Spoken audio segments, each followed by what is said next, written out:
Anthony Lima does a great job. The Ken Carman Show with Anthony Lima, 92.3 The Fan. And Anthony is kind enough to join us right now. Anthony Lima, how are you, my friend? Gelb, what an honor and a pleasure to be joining you on the Infinity Network. It's an incredible place. It has some of the best freestyle rappers known to mankind. I'm not talking Nas. I'm not talking Twista or Crazy Bone. I'm talking the Shep Dog, David Shepard. So anytime I get to share the airwaves with that dude, I am absolutely falling in love. Look at you stirring the pot. I absolutely love that. Hey, I hate to sandbag you with the question right out of the gate. But I really do love you coming on today because I'm sitting there. I'm like, who can we bring on from Cleveland? And we had a few options. I eventually said, oh, what about Anthony Lima? I always like his opinions. My producer, Michael Samter, goes, won't come on with us. I go, what do you mean Anthony Lima won't come on with us? He goes, I've been texting him for 3 years, and he hasn't got back to me for 3 years. I go, come on, Samter. I will text Anthony Lima. Within 10 seconds, we have Lima booked on the show. Samter not happy with you. So I understand that he probably feels like I'm big timing him. Here, you said 3 years. It coincides exactly with the birth of my daughter. So I was well known in Cleveland for living the single life for many years. Those days are over. And so it's really hard to get anything accomplished in this house. I had to run downstairs because I got two kids, a 3-year-old and a 20-month-old upstairs who are none too happy. They just want to go outside. They did not enjoy watching Guardians baseball, evening up the series against Detroit. Who knew? Who knew a $100 million payroll could put you in position to vanquish the Detroit Tigers and their 6 All-Stars? You know what? I've never had a talk show host just back up the bus and throw their kids underneath the bus. Yeah, they deserve it. To basically get you at. That was brilliant. Absolutely Listen, brilliant. don't believe anybody on Instagram about their fall trips to the apple orchard with their kids. Listen, they will say they were there for 2 hours and made so many memories, so many great moments, and it'll be all over Instagram, well documented. The reality is 8 minutes in, they wanted to strangle their kids and never again. But they got to do it for the Instagram. So don't let them lie to you. It is tough out there when you're in the trenches. Anthony Lima here with us. All righty, I know that this was all talked about yesterday, but the official announcement came today. What is your thoughts on the Cleveland Browns moving off of Joe Flacco and going to Dillon Gabriel this upcoming weekend? Look, everybody in Cleveland is ecstatic, Zach. They say it can't possibly be worse. And if you look at the numbers, Flacco is bottom right there with Cam Ward in all the metrics, all the analysis. But I also see with those same numbers right now, arguably one of the bottom 5 offensive lines in football, wide receivers getting the least amount of separation. He was pressured the most in the NFL last week. So you tell me, is that a recipe for forget about a first-round draft pick, forget about a first overall draft pick? How about we talk about an overdrafted 5'9" draft pick that was taken in the 3rd round that most around the league seem to have him in the 4th or 5th round? That's who's going to have the very difficult task of having a short week. Remember, travel week for the Browns. They basically had a shortened practice today. They're flying to London, and then they're going to do walkthroughs the rest of the week. So good luck. I'm always told by fans when quarterbacks struggle and they are desperate to get to the next one. Can't be worse. It can't possibly be worse. Let's wait and see, because buckle up. It could absolutely get worse against a Brian Flores Minnesota Viking defense. But they had to play, and I understand what you're saying. They had to play one of these youngsters because as a fan, it would excite me to zero to see Joe Flacco play. Just right. Like I'm not a Giant fan, but I said to Giant fans for the last 3 weeks, there's nothing exciting about seeing Russell Wilson play. You at least get to see your future. And my football team, right, they threw out Jacoby Brissett for the first few games last year behind a garbage offensive line, no wide receivers. No one can even name who the wide receivers were last year for the Patriots. And Drake May, I get it. It's a number 3 overall pick compared to Dillon Gabriel being a 3rd rounder. But, you know, Drake May didn't get killed out there. So what else was Cleveland going to do? Yeah, same thing. Baker Mayfield, when they had Tyrod Taylor back then, you know, he got a few games and got injured. Then they went to Baker. After the Hugh Jackson promise, yeah. Right. So the clock is always going to be sped up in these situations. There's no doubt. You know, Albert Breer has the list. I have it pinned, you know, somewhere in my bookmarks on social media where the first round picks go. Well, we've also seen Brock Purdy got forced into action, I think about 9 games in. I think Aiden O'Connell, Gardner Minshew played almost a full season in his first year as a 6th round pick. So eventually, yeah, you're going to get to it. But here is the rub. They had a crazy, bizarre 4 quarterback quote competition where they were going two guys, Kenny Pickett and Joe Flacco, for the starting job, and then Shedeur Sanders and Dillon Gabriel for the backup job. When have you ever heard of anything like that? They jettison Kenny Pickett because he had a hamstring injury, or most think that was the organization's number one guy on the depth chart. But because of the injury, he ends up getting traded. And so Joe Flacco starts the beginning of the season, a gauntlet schedule. We all knew it was going to be brutal. I think he got no help whatsoever last week, but, through one terrible interception, and him and Jerry Jeudy not on the same page. So now you have Dillon Gabriel, again, overdrafted, short, can't really see over the line, having a revolving door at left tackle and right tackle. Going up, like I said, against the Brian Flores defense. And remember, it's not like he got a ton of reps either, Dillon Gabriel, in the preseason, because they had 4 quarterbacks sharing 2 football fields. When have you ever heard anything like that? So, Anthony Lima, why did the Browns like Dillon Gabriel so much? We are curious too. They are very analytically driven, and now that used to be, hey, they're trying to be on the cutting edge. Now all the NFL teams have some semblance of a analytical staff, some more robust than others. You look at the Eagles, the Ravens, and the Browns, they have like endless pages on their website of guys that work in analytics. And all of those analytics, have led them to this disastrous situation at quarterback because the Deshaun Watson move didn't make sense. I think they thought, very similar to maybe Sam Darnold last year in Minnesota, because a similar coaching tree there for Kevin Stefanski, that if with a dominant defense, and the Browns do have as good of a defense as anybody in the league, that you could win enough games to stem the tide, have a normal football season, evaluate all their good rookies, because for once it looks like they did assemble a very nice rookie class, that you could play ball control, that you could run the bootlegs, dumb down the offense and simplify it. So I think they thought Dillon Gabriel had a lot of those traits. He quarterbacked over 60 games, I think maybe the all-time college leader in games played, and they like his accuracy. But, rest assured, I heard the same stuff about DTR a few years ago, and he had over almost 50 starts, and he had athleticism, and he was slight, just like Dillon Gabriel, and he was taken in the 4th round. Dillon Gabriel should have been taken in the 4th round. So I caution everybody, because it was a disaster when DTR went out there. We'll see how it is this time around with a even worse offensive line. Will you and Ken Carman tomorrow, when you do your show, will you actually say any words into the microphone? Will you be standing in solidarity with Shedeur Sanders tomorrow morning?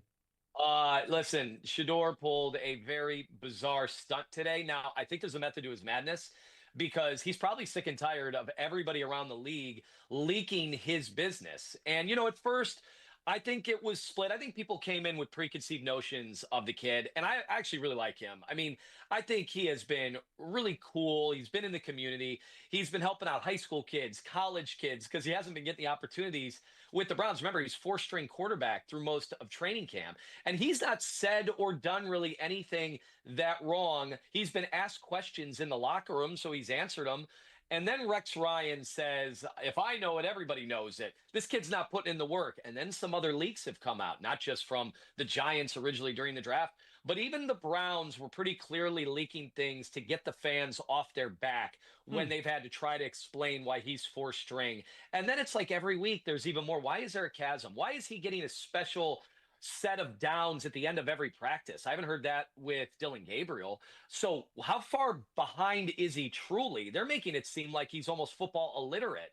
And that just doesn't make sense coming from a football family. I don't know how much Deion was there, but he coached him in high school and obviously went to coach him at 2 different universities. So something's not adding up there. But I will tell you, it's all the same. I haven't heard anybody say anything different than, hey, he's really having troubles when it comes to that. And I know there's some bad actors who I think, unfortunately, have other narratives and other agendas that they want to make the kid seem like a total jackass. I don't think he's that, but I think he's fed up with it. And I think he doesn't want Rex Ryan speaking for him. And so he pulls a stunt like he pulled today that doesn't seem to go over very well in the social media world, with the exception of the Shedeur truthers, of which they are hostile, they are loud, and they are in my mentions every single day.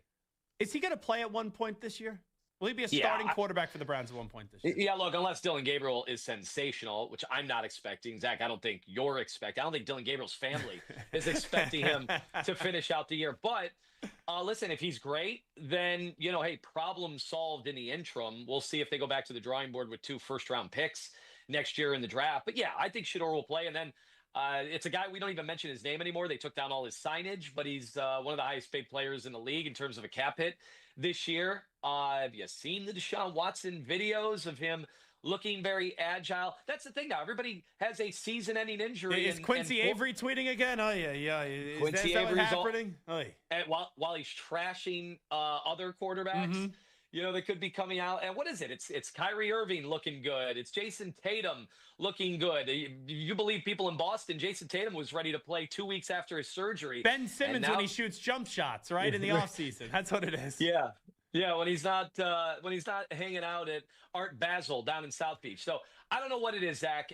These guys are apparently marvels of medicine and surgery and the operating table, but he seems like he might want to play some football again, and that could be a problem considering the owner attended his wedding in the offseason, and fans didn't like that very much. They thought a divorce was coming sooner rather than later. Now, I like Nathan Zagora. He's denied this to me, but I'm curious on your take, Anthony Lima. I still think Jimmy Haslam forced Berry and Stefanski to draft Shedeur Sanders. Do you agree with that? 100%, I believe it. And I've heard Nathan, he's a good buddy and at times a colleague. And so he'll take it to his grave. That wasn't the case. But I think the reality is, the Browns don't want that information out there. I think they love the fact that any Browns training camp coverage revolved around a 4-string quarterback that sold them a lot of jerseys, that made them a lot of money, that kept interest for a fan base that is otherwise apathetic. Zach, there haven't been in my adult life, there have not been tickets available to the home opener. There were tickets available. The waiting list is gone. We didn't have the Green Bay Packers waiting list, but we had a waiting list since 1999. That has evaporated. They're running ads for tickets as we speak continuously on the Browns radio network for tickets. If Shedeur Sanders gets a crack, I think that'll be solved quickly, at least for one game. Is the Cleveland sports fan, are they still hung up on Baker Mayfield? Like, does it drive him crazy that he's gone on to be a successful quarterback the last 2 seasons or so? Yeah, we're on the 7th installment, if you want to use Roman numerals, of the Baker Wars.